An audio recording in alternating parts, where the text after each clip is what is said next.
Hey guys, what's going on? It's Josh Elder from joshelder.com, and today we're going to do a quick book review on Ask Gary Vee, one entrepreneur's take on leadership, social media, and self-awareness. I'm just about done with this book right now. I'm on chapter 20. I got a couple dozen pages left and it's going to be done. But I really got out of this book what I was looking to get out of it. One of the things that I love about this book is Gary's pretty much giving the market what the market wants. He has a daily show where he answers some of the biggest, most pressing questions around technology, around personal development, and around business. And I gotta say, his outlook, his answers are a lot different and even more controversial than you would get from any other, everyday entrepreneur. So that's what I love about this book. He talks a lot about, what it was like growing up, what it was like coming from Europe and coming from Russia, coming from a third world country and having such an advantage here in the United States and seeing the possibilities that most people don't see that actually grew up here. We are so used to and have become accustomed to being given so many different opportunities and having such an abundance of resources at our disposal. So it was cool to see Gary's perspective and see how somebody like an immigrant like himself has such an unfair advantage over somebody like myself because of where he came from, because of the opportunities that he sees and that he seized and that he doesn't take for granted like most Americans do. So it was great to see and learn about his upbringing. What I want to do is I want to get into some points here that I wrote down on my iPhone as I went through the book that really stuck out to me, okay? And the first point was to always bet on your strengths. And I found that a lot of times in my life, I wasn't betting on my strengths, or I didn't know what my strengths were until I actually finally got in the trenches, until I explored life a little bit, until I got some experience. Then I can kind of figure out what my strengths are, what my weaknesses are. So if you don't know what your strengths are, if you don't know what your weaknesses are, one of the best things that you can do is look at yourself. And another great thing that you can do is ask your friends and ask your family what they think your strengths are. So if you get a number of people that say that you're good at writing, but you're terrible at video, then you should probably most likely be a writer. But if writing isn't what you love, and you love maybe making videos, but you're not the greatest at it, sometimes what you can do is go with video, try it out, see how it works out for you. If it's something that ends up working out for you, great. If it doesn't, you can kind of reevaluate where you are and where you want to go, and then finally focus a little bit more on your strengths. So it's like the 80-20 rule. 80% of the time, focus on your strengths. 20% of the time, focus on your weaknesses. And Gary even says, go 95-5, right? 95% of the time, focus on your strengths, and 5% of the time, focus on your weaknesses. The next point is self-awareness is key to success as an entrepreneur. Knowing yourself is probably the most vital tool and the biggest asset that you can have inside your life and inside your business. If you don't know your strengths, if you don't know yourself, then you won't know where to focus, and you'll end up focusing on a lot of the things that aren't the most productive for you, that can't give you the biggest ROI, and that aren't maybe the most fulfilling. So sometimes the things that you're the best at maybe not be the things that you love the most, but I love the idea of falling in love with something that you may not like.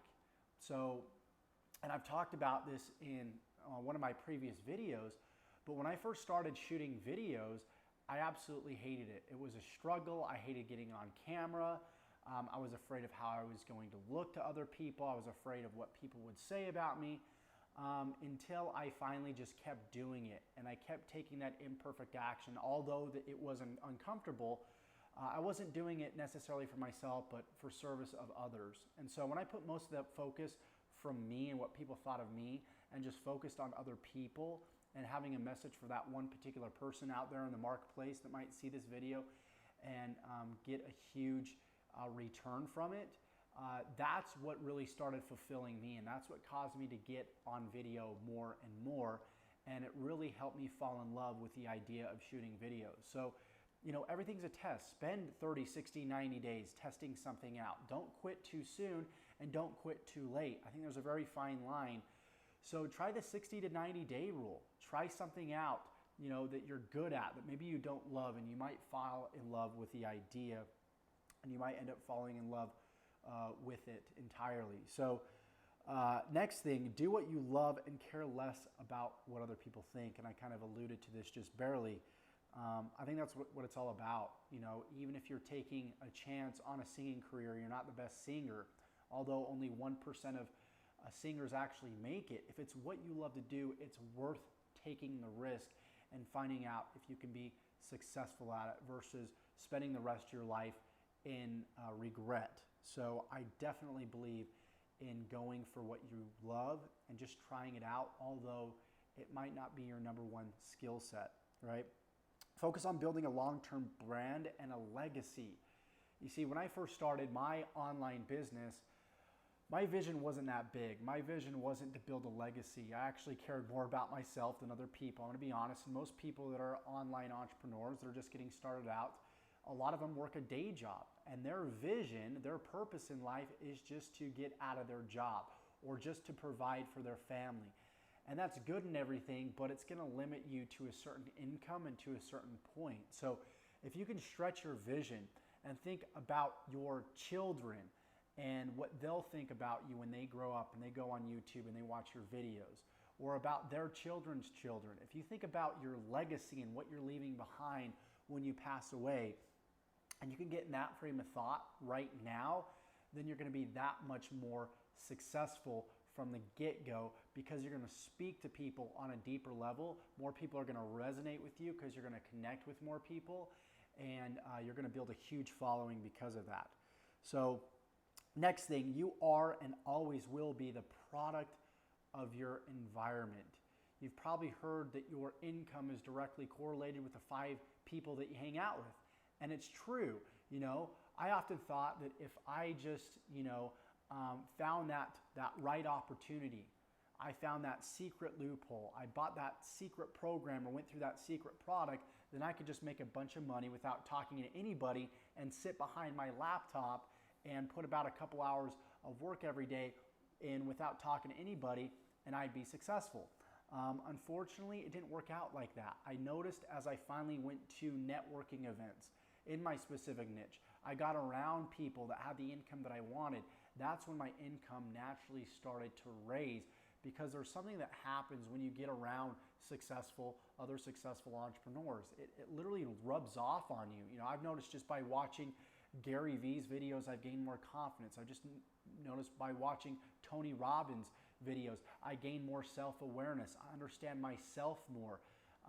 There's so many different things that can contribute to your success and your failure. There's indirect mentors and there's direct mentors. I want you to focus on getting a balance between both. Meet face to face with people, invest in products and in people that have what you want, right? And then during the meantime, if you're at home and you can't be around all these people all the time, right? Maybe you have a family, maybe you have a day job, audio, plug in. I remember when I was working at the jewelry store, when we would set up our cases in the morning and put the jewelry in the cases, I would listen to personal development audio for 35 minutes to 45 minutes, right? When I was at home in the morning, I read books. I saturate my mind with mentors and with people and with public figures that have what I want to have. So if you think about your day-to-day life when you go to work, how much time do you spend with those people at work?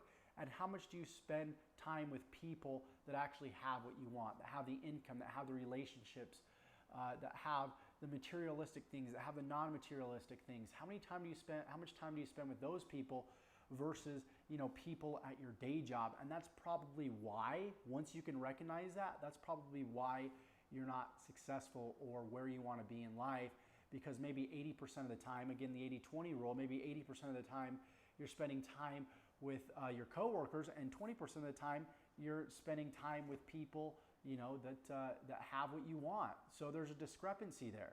There's a huge reason why you're failing, and that's it. And I realized that. So what I had to do is I had to counter the bad with the good. The time that I had to use my time valuably. I listened to audio, I read books, I watched YouTube videos on mentors and people that I resonated with, and that made a huge, huge difference in my life. So I gotta say, guys, this book, if you haven't gotten it, if you're looking to be an entrepreneur, if you're already an entrepreneur, if you're looking to get out of your own way, this Ask Gary Vee book is the book.